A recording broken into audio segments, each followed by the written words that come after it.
Last year, as the pandemic transformed colleges and universities overnight and forced students to learn in their natural habitats instead of on campuses, the already uneven playing field for students based on demographics tilted even more. Denied the sort of broadband access, computer facilities, and study spaces that many colleges make widely available to students, some learners found themselves on the wrong side of a digital divide that is often masked in normal times.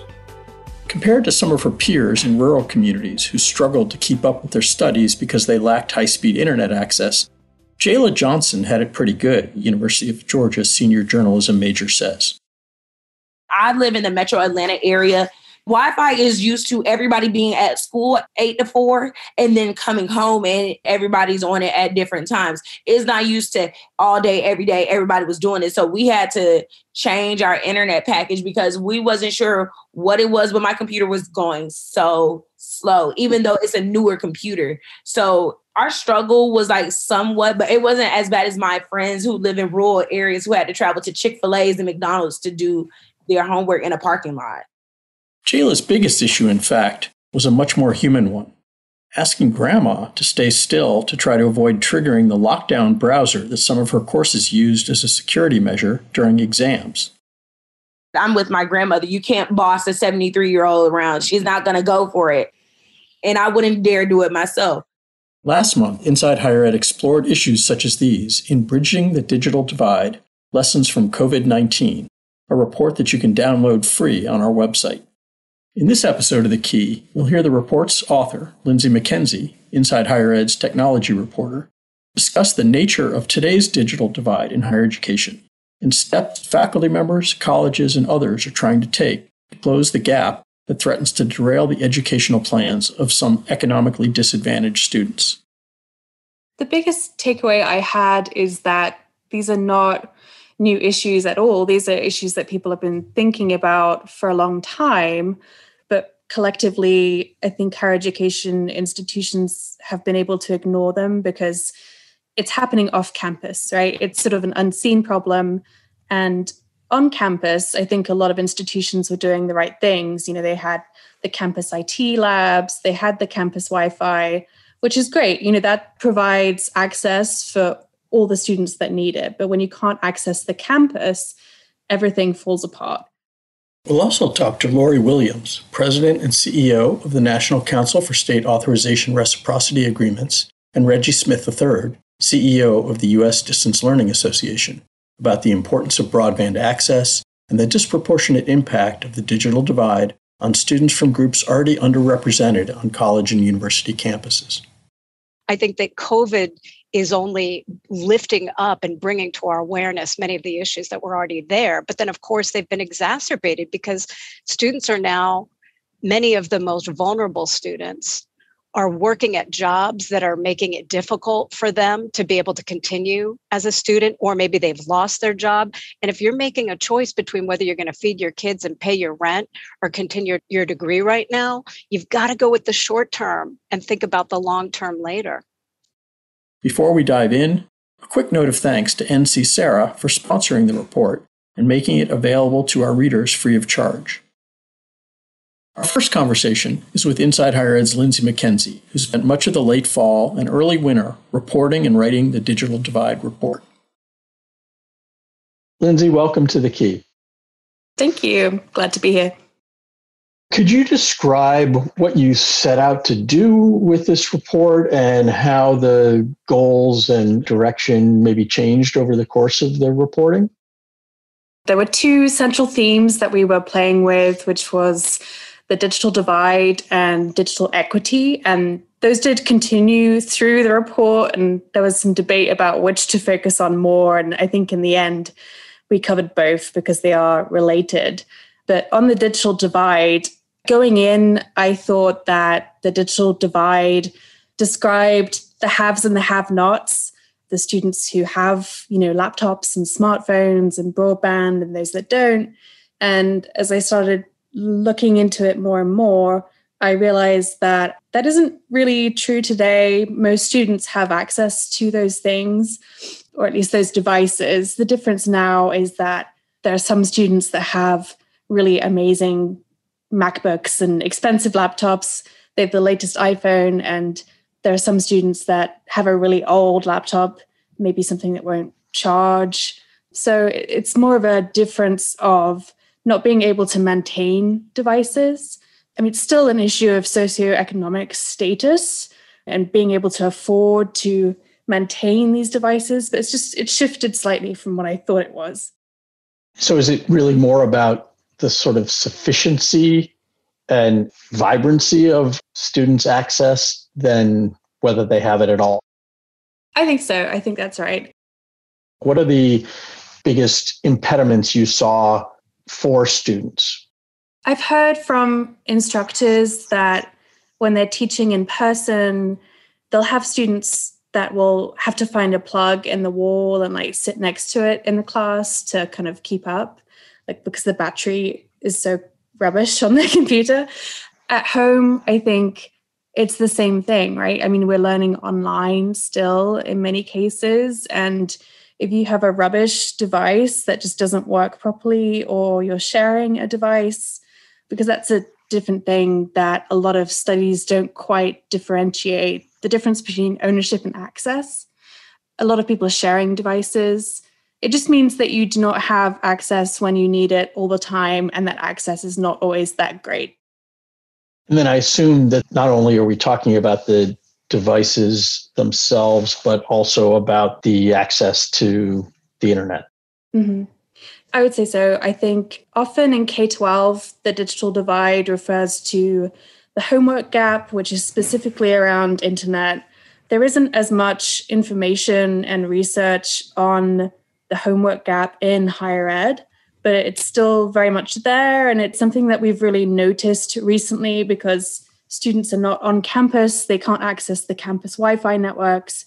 They're going home and they might be sharing a Wi-Fi network with 5 other people. And it's really hard to hold a conversation over Zoom if you're, all competing for that bandwidth. Well, we also saw those images of students in parking lots that were pretty compelling. Obviously, sometimes the old phrase, a picture's worth 1,000 words.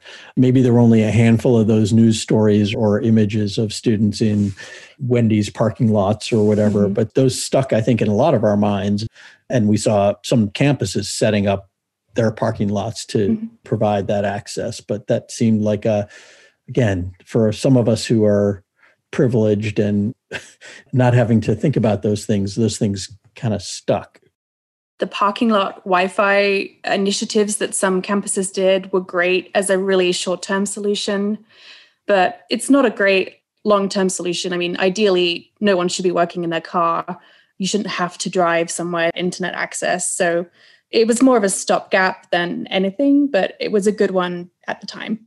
Yeah. And again, in terms of drawing attention to the issue, I think it probably had an impact. Again, just the visual of it probably helped bring this alive. So we've dug right into some of the meat of it, but maybe let's pull back a little bit and just give us a sense of a handful of takeaways that really you came away from your months of reporting and writing feeling are the things we collectively in higher ed ought to be focusing on about this set of issues. Yeah, I think the biggest takeaway I had is that these are not new issues at all. These are issues that people have been thinking about for a long time, but collectively, I think higher education institutions have been able to ignore them because it's happening off campus, right? It's sort of an unseen problem. And on campus, I think a lot of institutions were doing the right things. They had the campus IT labs, they had the campus Wi-Fi, which is great. That provides access for all the students that need it. But when you can't access the campus, everything falls apart. And I think what I've learned is that we should really be looking at what happens in students' homes as well as on campus and considering how they study when they're not on campus. And I think a lot of students are learning in their own time off campus. I would say maybe the majority of learning is happening in their bedrooms. So I think we really need to think more about that. And it's difficult because you don't want to pry into students' home lives. And in the report, I touch on privacy issues. But I really think that we could be doing a lot more to support student learning anywhere they are. When we think about the impact of the pandemic, which we're pretty much coming up next week, really is a year since it landed in most of our lives, the awareness of students as people beyond the person who walks into the classroom building and into the classroom and then out 50 minutes later or whatever, I think has been one of the really striking things. And you're right, there's a balancing act there to not intrude overly. But what's your sense of sort of what the appropriate balance is there, and what are the ways that institutions can, while respecting privacy, recognize their students' situations? I think the best way I found was individual instructors asking their students, how are you learning right now? What device are you using? How's your internet? Can you download something without trouble? Can you, be on a Zoom call without any problems? I think surveys are probably the way to go, because you can know sort of from online resources that maybe you don't have great internet in your area, or you might know you have lots of students on financial aid. So you might know roughly what the situation is, but you won't know specifically in your class what they need and what they're dealing with. So I really think surveys are the way to go. And I was surprised how many people weren't doing them, because it seems like a kind of obvious solution. If you're thinking about how you can best teach your students right now, but you aren't sure how they're learning, what they're using, how they're accessing the internet, what the internet's like, those are big barriers. And it seems like a good idea to at least check in with them and ask. And they could maybe not tell you, but they have the opportunity to, speak up if they have problems. I'm talking with Lindsay McKenzie, who's the technology reporter at Inside Higher Ed and the author of our recent report on the digital divide during the pandemic. Were there particular examples you came across about the best ways to survey students or people who were particularly effective at it? Yeah, Christopher Ali at the University of Virginia has a really good example. He's a fellow at the Benton Institute. He's a broadband scholar, so this is what he does for his work. He studies broadband. And he had a really good questionnaire that started, I think the first question is, are you somewhere safe and sound?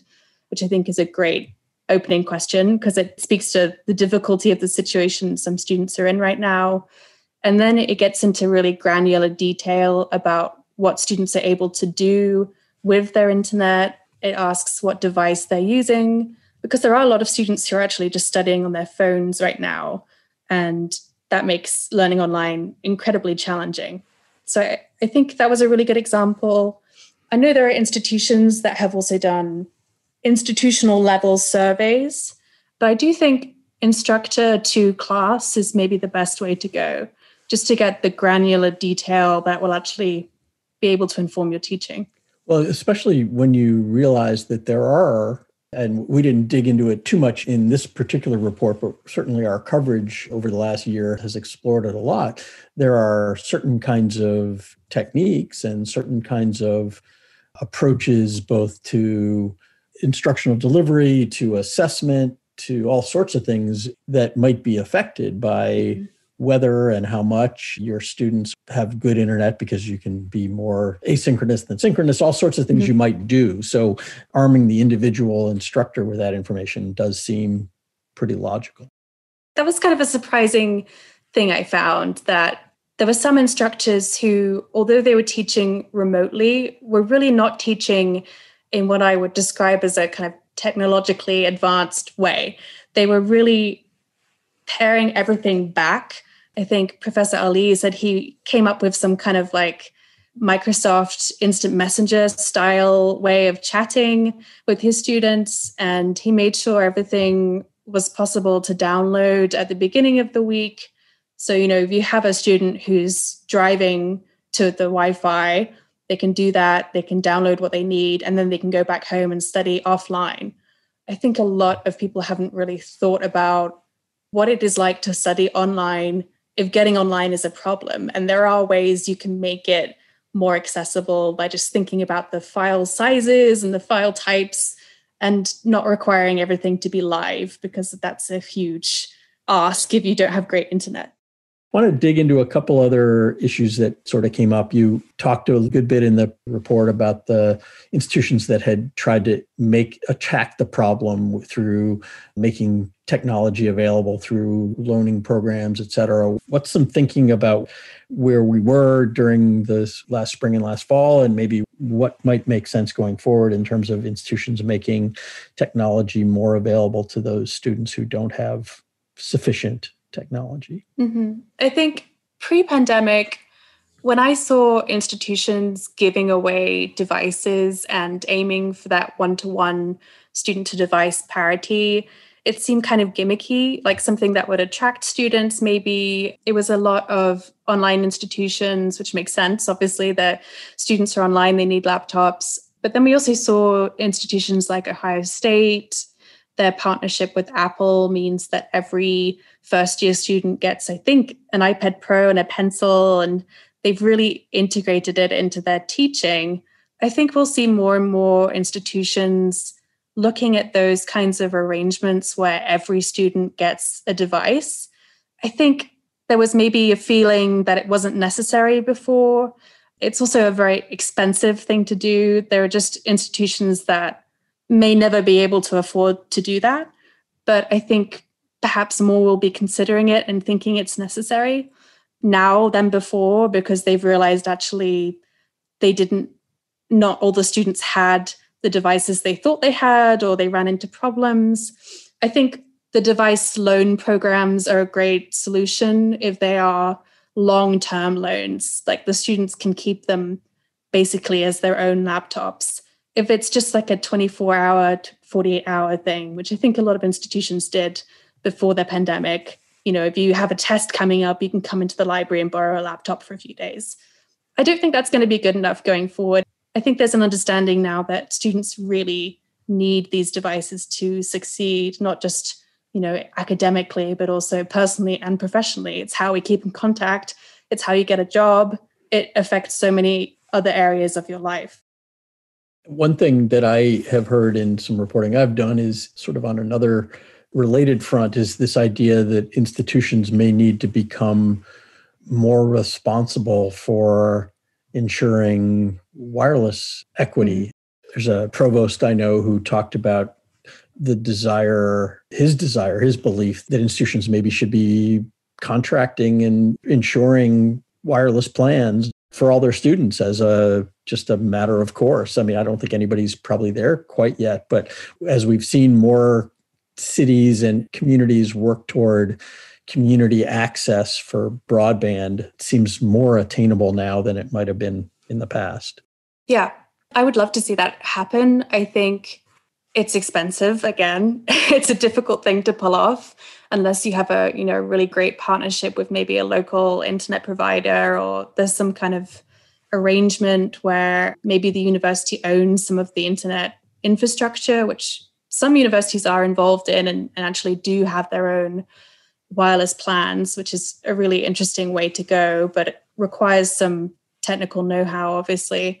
There are institutions that have loaned out hotspots alongside laptops, which again is, I think, a good short-term solution, but again, pretty expensive. I think the problem a lot of institutions will run into is by opening up Wi-Fi access, in these car parks and different places, it does pose a slight security risk, right? The more open the network, the easier it is to infiltrate. So that's always a balance I know CIOs are thinking about. They want it to be open, but at the same time, they want it to be secure. So that's a difficult balance to strike. But I really like the idea of maybe negotiating a basic plan with an internet provider and potentially contributing to it, or creating a fund or something for students that can't afford it. Signing up to the internet is really confusing, I think, as a student. Like, you just don't know what you need and how much it's going to cost. And there's a lot to navigate that as a young person, you might not make the best decisions on. Like, you don't necessarily need the $100 a month package, but maybe the $20 a month isn't enough. It's pretty tricky. Maybe we'll see that as the next domain for donors instead of a name on a building, the so-and-so wireless connection brought to you by Donor C. I think we're onto something. Yeah. I think that'd be good. I mean, I don't want to say that the big telecom companies haven't done anything, but they could definitely do a lot more, like Verizon and Comcast. Like they have deals for low-income families, but I think for students, it's difficult to navigate, and there's a lot of hoops you have to jump through to get these discounted prices, and it could definitely be a lot more streamlined for students. Well, especially all those big technology providers have, or a lot of them have philanthropic arms or philanthropic goals, so that could fit nicely. Last couple things before we close, again, talking to Lindsay McKenzie, the technology reporter at Inside Higher Ed.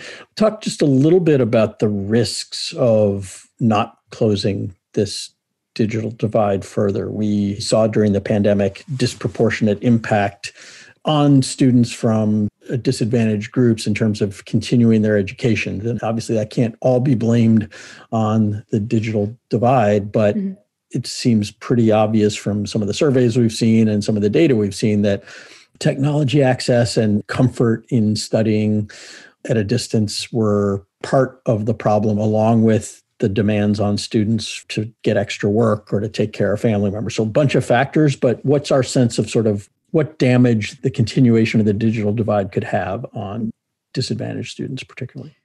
I think as long as we continue this remote learning setup or a situation where students are taking most of their classes online, my fear is that students in high school right now or people considering going to college will feel like you have to have a great laptop, you have to have great internet, you have to have a room where you can study by yourself, on top of the financial challenges of going to college. I think there's a problem with people just feeling put off by the barriers that exist right now. Obviously, once we go back to in-person instruction, things will be slightly better, but I think we need to not lose sight of the fact that students are still learning when they're not on campus. And these problems are still there. They're just, alleviated slightly by the facilities of the campus and the support networks on campus. So I worry that people who would have gone to college before are maybe now reconsidering. And particularly that will be low-income people. It will be people from less economically thriving areas. It'll be people who don't have siblings or parents who went to college, who can tell them you can get support from the college. I think it's just a lack of awareness of the support that's out there is going to put people off going to college. And it's scary. I mean, particularly when you think about the impact maybe on STEM or tech careers, areas where companies are really struggling to hire diverse workers already. I could see a pipeline issue down the road where, people who are in school now think those careers are not for them because they're just not accessible. So any last points that you want to make before we wrap it up? Yeah, I think there's growing awareness of these issues, and thinking about it and the scale of the problem can make it seem, really scary and insurmountable. But I think individuals can make a big difference here, whether it's the instructor who reaches out to his students and checks they're okay and they can do the class online. If they need extra support, maybe they can refer them to things that the university is doing. I think there's a bright side, which is that the nature of the problem has been exposed. It was always there, but we were able to kind of ignore it. And I think we can't ignore it anymore. And my hope is that it will get more attention and more funding and more proactive solutions. So I think there's maybe a silver lining out there behind a rather cloudy sky, but it's potentially positive that now we know the scale of the problem, we can fix it potentially. And the report that Lindsay wrote, which is available free on our website, is one of those things that can help draw attention to it. So Lindsay, thanks for your good work on it, and thanks for joining us today. Thank you.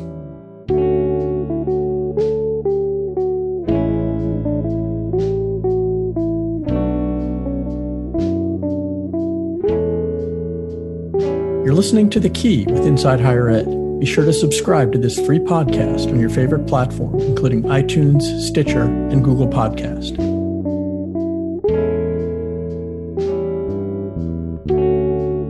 For our next discussion, I'm joined by Lori Williams, President and CEO of the National Council for State Authorization Reciprocity Agreements, and Reggie Smith III, CEO of the U.S. Distance Learning Association. NC-SARA, as Lori's group is called, focuses on ensuring access to high-quality online and distance education by forging agreements among states on how to regulate online programs. The USDLA is a nonprofit group that supports research, development, and practice in distance learning in higher education and beyond. So Lori and Reggie, welcome to The Key, and thanks for joining us. Thanks so much for having us. Lori, given the various roles you've played in both post-secondary and online education, how do you approach the digital divide, and what concerns you most about it? Well, first of all, I'd just like to give you and Lindsay kudos on an excellent report. It was not only informative with respect to the current state of the digital divide, but also very practical in advising institutions about what they can do to mitigate the worst effects of the digital divide. You know, as your report indicates, it's about so much more than whether students have equipment and internet access. Our organization focuses on state authorization of distance education, and outside of SARA, rules for that vary quite a bit from state to state. So our organization's requirements of states and participating institutions really don't address these digital divide issues. States are our members, and so our sponsoring this report and talking to you today is a great opportunity to talk about the digital divide and these issues.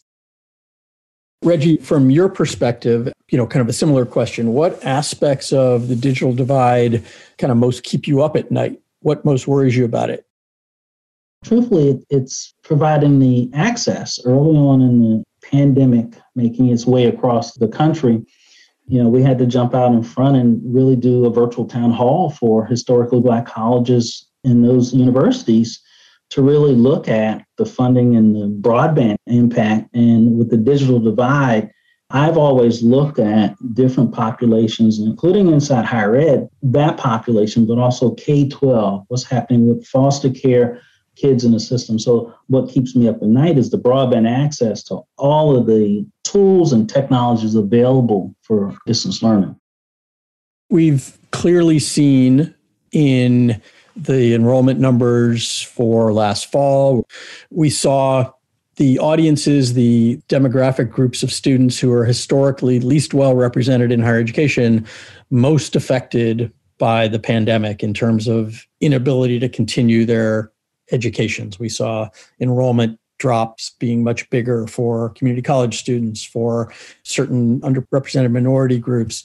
And obviously there are lots of reasons for that go beyond digital access, but it's also pretty clear that that was part of the problem. Lori, I'm interested in both of you, but Lori, maybe start. How much do you think the issues that we raise in this report about digital access and contributed to the sort of under-enrollment of underrepresented populations? As your report pointed out, students from low-income backgrounds, first-generation students, people of color, they've already and always been more vulnerable. And now we see that they've suffered the most under COVID. But these issues of broadband availability have been around for quite some time. Many years ago, when I was in Vermont at Vermont College, I was approached by a group that was focusing on making broadband access the equivalent of a utility in the state of Vermont. In their view, it should be like water and electricity. And I firmly believe that. And the reason they were talking to me was because the state capital of Montpelier is in a valley, and there was this little spot on the campus of Vermont College that had the highest peak. That was where they wanted to put the cell tower, and they were looking for permission to do that. And that was the first time that it really occurred to me, and this is going back like 20 years, this is a really important issue, not only in urban areas, but also in rural areas for students. So I think that COVID is only lifting up and bringing to our awareness many of the issues that were already there. But then, of course, they've been exacerbated because students are now, many of the most vulnerable students are working at jobs that are making it difficult for them to be able to continue as a student, or maybe they've lost their job. And if you're making a choice between whether you're going to feed your kids and pay your rent or continue your degree right now, you've got to go with the short term and think about the long term later. Laura, that's a great point. In the conversation that we had with Lindsay just a few minutes ago, she made the case that a lot of the digital divide issues are masked in normal times when students are on campus, because a lot of campuses do at least a decent job of having computer centers and other places where students can, and fairly good wireless access and stuff. And that it's in this moment when students were dispersed that we saw real danger and saw these issues sort of escalate. And so I'm curious, Reggie, as you think about sort of the landscape, do you see the elevation of this issue and the sort of intensified focus on it potentially having a positive impact in terms of increasing awareness and getting campuses to do better? Absolutely. And it's about time, to be honest. This broadband issue and the access around it, and matter of fact, the report was spot on to include broadband right at the top and really just chunking through down to digital literacy. Broadband and that access, I think, is really the big thing that needs to be addressed as this country, because you can bring all of that stuff into play. I think the pandemic, other than being a really terrible thing that has happened, I think it will really address the broadband, but then also the design of content in institutions that may have had premier programs that had to or were allowed to ignore the online dean or portion of their institution that's doing so well. Now, all of a sudden, that premier program needed to transition into online. Whether they were a pre-med program, the students sort of suffered through just watching labs on YouTube, but eventually the schools, I think, will catch up, invest in the infrastructure, invest in the licensing. I think they'll also get more demographic data on their students. They will know what devices they have to be able to really shape the content and be able to know what is being delivered. I think there's lots of evidence that online education works better for some students than for others.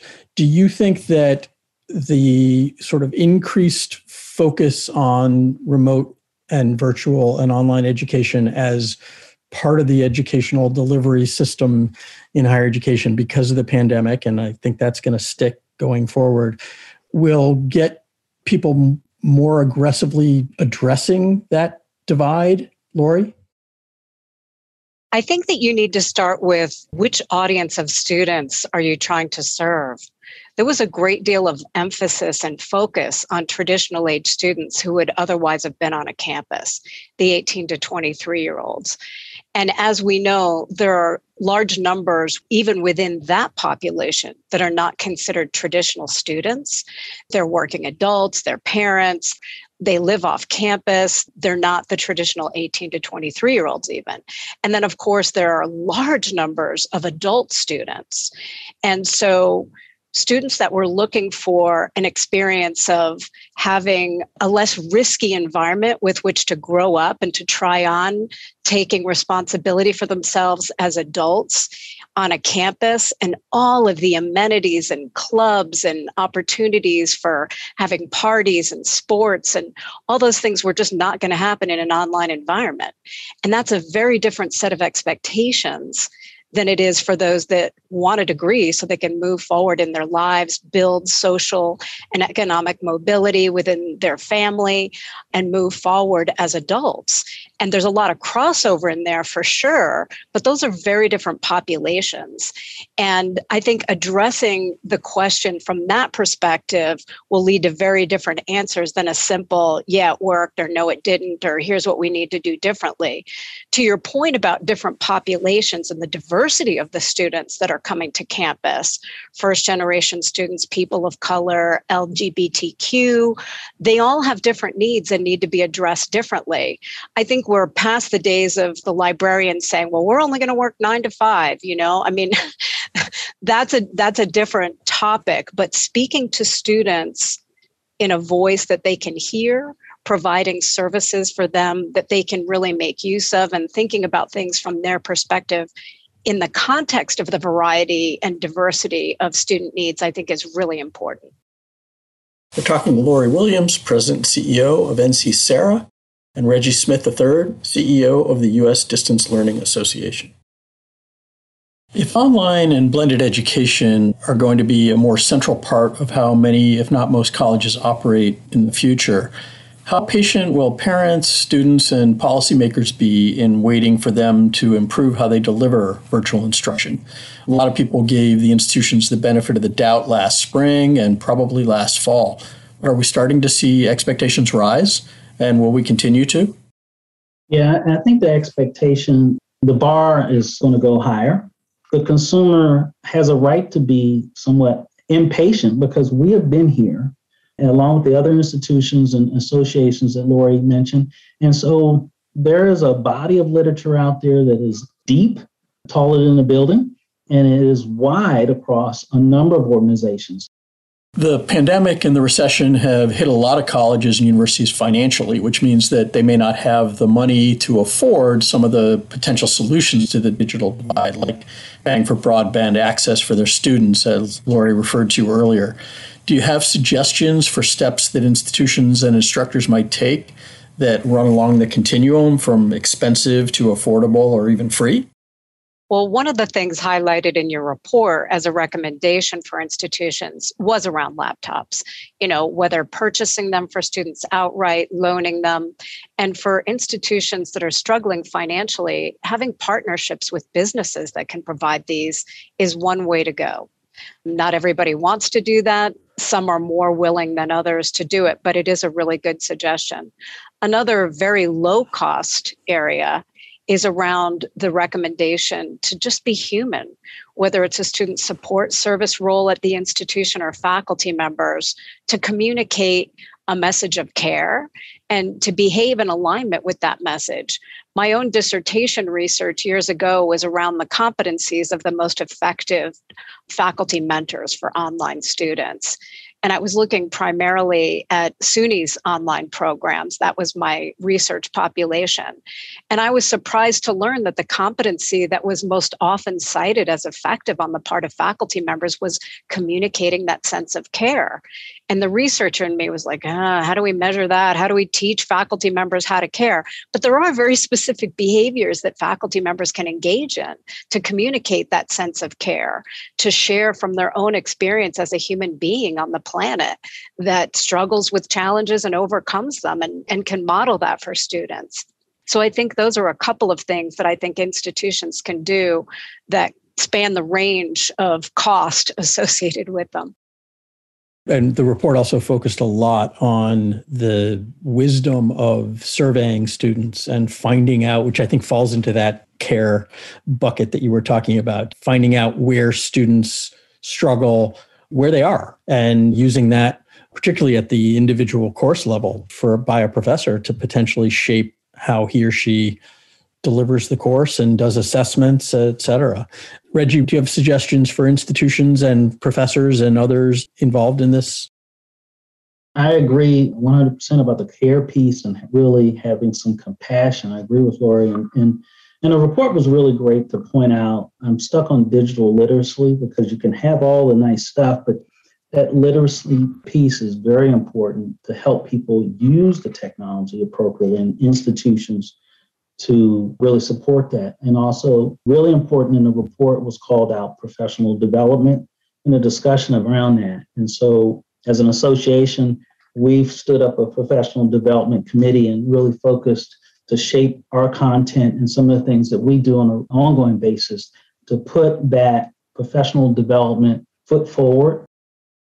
We've talked about some of the concerns and worries we have, but are there things about how we've come through the pandemic and the way these issues have maybe drawn some renewed and intensified attention that leave you hopeful about where we are? Maybe start with Reggie and then go to Lori.